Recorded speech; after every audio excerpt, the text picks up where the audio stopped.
Hello dear students, welcome to the class. आज की class में हम एक प्रोग्राम करने वाले हैं, क्योंकि जिन चीज़ों को हम थ्योरी के फॉर्म में पढ़ रहे थे अभी उनको प्रैक्टिकली कैसे इम्प्लीमेंट करना है। So this is the very first program of the class. तो आप सभी ने इसको ध्यान से देखना है। यहाँ पे हम जो प्रोग्राम करने वाले हैं उसका जो टाइटल है वो है write program to calculate area of rectangle by using object and class. अभी तक थ्योरी में ही हम पढ़ रहे थे कि what is object what is class. अब प्रैक्टिकली उसको हम इम्प्लीमेंट करना सीखेंगे। तो सबसे पहले हम प्रोग्राम में हेडर फाइल्स इंक्लूड करेंगे। तो फर्स्ट जो हमारे पास हेडर फाइल है वो है iostream.h and the next one is conio.h। आप सभी को पता है कि जो स्टैंडर्ड इनपुट और आउटपुट के लिए जो भी फंक्शंस हमने यूज करने हैं वो उनकी जो डेफिनेशंस है वो इन्हीं हेडर फाइल्स के अंदर एग्जिस्ट करती हैं। तो यहाँ पे सबसे पहले अब हम क्लास क्रिएट करेंगे। क्लास बनाते किस तरह से है वो सीखेंगे हम। तो क्लास का नेम हमने यहाँ पे दे दिया रेक्टेंगल और क्लास कीवर्ड को यूज किया है। और यहाँ पे क्लास की जो बॉडी है वो स्टार्ट हो रही है with the opening curly brace. सबसे पहले हमने उन डेटा मेंबर्स को जिनकी एक्सेस को हम प्राइवेट रखना चाहते हैं, प्राइवेट एक कीवर्ड हमने यहाँ पे लिखा है जिसको हम एक्सेस स्पेसिफायर बोलते हैं। तो यहाँ पे दो डेटा मेंबर हमने लिए हैं इंट टाइप के ए और बी। और जो हम प्रोग्राम के अंदर मेंबर फंक्शंस बनाने वाले हैं उनको हम पब्लिकली डिक्लेयर करते हैं। पब्लिक कीवर्ड आपको दिख रहा है, ये भी स्पेसिफायर है हमारे पास या मॉडिफायर बोल सकते हो आप इसको। तो यहाँ पे फर्स्ट जो हमने मेंबर फंक्शन बनाया है उसका नेम है सेट डेटा और उसका जो रिटर्न टाइप है वो है वॉइड। जब हमने फंक्शंस का टॉपिक किया था वहां पे मैंने आपको बताया था कि वॉइड कीवर्ड का मीनिंग क्या होता है, वैल्यूलेस। तो ये फंक्शन हमें क्या रिटर्न कर रहा है, नथिंग। इसके अंदर दो पैरामीटर हमने पास किए एक्स और वाई, दोनों का जो डेटा टाइप है वो क्या है, इंटीजर।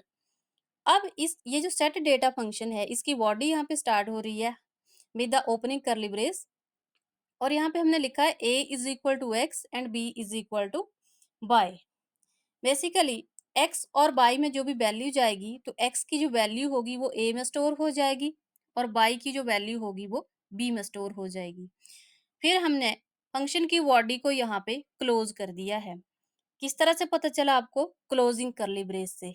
लेकिन आप यहाँ पे एक चीज नोट कर रहे हैं कि जो हमने क्लास स्टार्ट की है with the opening curly brace उसकी जो क्लोजिंग है वो अभी तक हमने नहीं की है। एक और डेटा जो हमारे पास मेंबर फंक्शन है वो हम यहाँ पे बना रहे हैं जिसका नेम है एरिया और उसका रिटर्न टाइप भी क्या है, वॉइड। उसकी बॉडी जो है यहाँ पे स्टार्ट हो रही है और यहाँ पे हमने एक वेरिएबल जो है वो डिक्लेयर किया है इस फंक्शन के अंदर ए आर नाम का, जिसके अंदर अंदर हम एरिया को स्टोर करेंगे और उसका जो डेटा टाइप है वो है इंटीजर। तो एरिया इज इक्वल टू क्या हो जाएगा, ए इंटू बी। आप सभी को रेक्टेंगल का एरिया फाइंड आउट करने का जो फॉर्मूला है वो पता होगा, हम क्या करते हैं एल इंटू बी।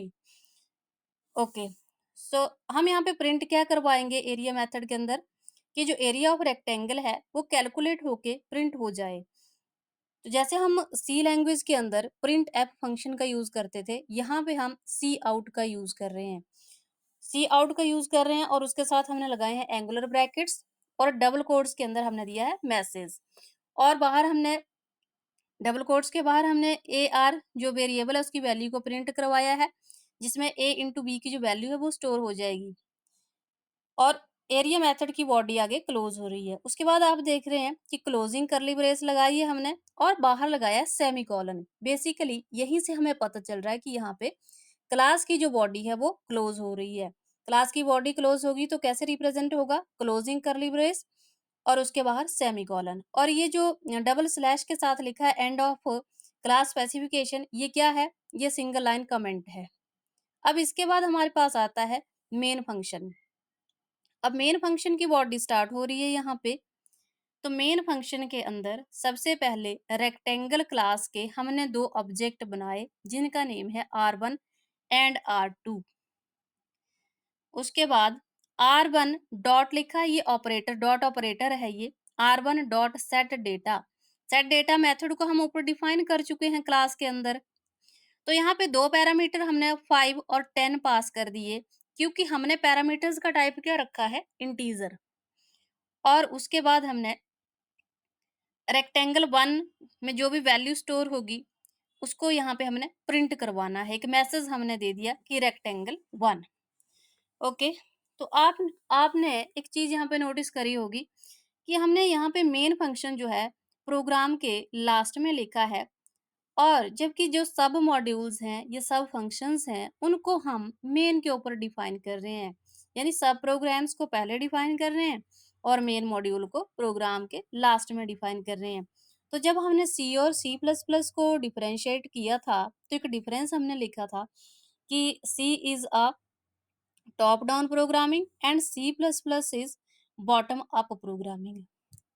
तो ये जो टॉप डाउन है, वहाँ पे क्या करते हैं, हम मेन फंक्शन को या मेन मॉड्यूल को पहले डिफाइन करते हैं, और टॉप डाउन में सब मॉड्यूल को पहले डिफाइन करते हैं और मेन मॉड्यूल को लास्ट में डिफाइन करते हैं।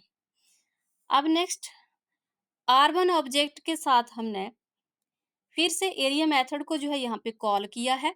R1 डॉट एरिया आपने लिखा है। उसके बाद कमेंट बनाया साथ में, जहाँ पे आपको बताया जा रहा है कि object R1 calls area function. Basically ये जो कमेंट आप बनाते हैं, कमेंट की डेफिनेशन को अगर आपने ध्यान से सुना है या पढ़ा है, तो ये इनको कंपाइलर जो है वो रीड नहीं करता है। ये हम ह्यूमन बीइंग के लिए या यूजर के लिए, प्रोग्रामर के लिए हेल्पफुल होते हैं कि वहां से हमें पता चल सके कि हम क्या कर रहे हैं प्रोग्राम में। दूसरा मेथड हमने कॉल किया है सेट डेटा R2 ऑब्जेक्ट के साथ, जहाँ पे 10 और 20 पैरामीटर जो है हमने पास किए हैं। उसके बाद रेक्टेंगल 2 को जो है वो हमने प्रिंट करवा दिया है। कैसे? R2 डॉट एरिया के साथ, जहाँ पे रेक्टेंगल 2 का जो एरिया है वो प्रिंट हो जाएगा। लास्ट में हमने यूज़ किया है गेट ch फंक्शन, आप सभी को पता है। आउटपुट विंडो जो है उस स्क्रीन को ये होल्ड करने के लिए यूज़ किया जाता है, ताकि आप आउटपुट को ईज़िली देख पाओ, आराम से देख पाओ। और लास्ट में मेन फंक्शन की जो बॉडी है वो क्लोज हो रही है। अब इस प्रोग्राम की जो आउटपुट होगी वो किस तरह से आएगी? जब हम रेक्टेंगल की बात कर रहे हैं, जो R1 हमारे पास है, उसका जो एरिया है वो हमारे पास कैलकुलेट होके कितना आएगा? 50 आएगा। 50 क्यों आएगा? क्योंकि हमने जो पैरामीटर पास किए वो थे वहाँ पे 5 और 10। रेक्टेंगल 2 की बात कर लें तो वो थे 10 और 20। तो रेक्टेंगल का एरिया कैलकुलेट करने का फॉर्मूला क्या होता है?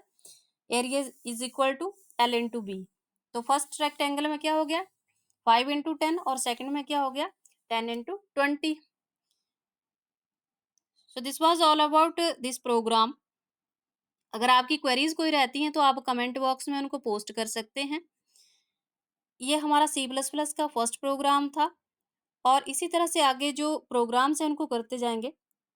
और फंक्शन जो हम डिफाइन करते हैं, उसको डिफाइन करने के दो मेथड होंगे मेंबर फंक्शन को डिफाइन करने के, एक क्लास के इनसाइड और एक होगा क्लास के आउटसाइड। तो कल सेम ही प्रोग्राम को हम क्लास के आउटसाइड किस तरह से इन मेथड्स को डिफाइन करना है, उसको करेंगे हम कल। सो आज की क्लास में बस इतना ही। Thank you.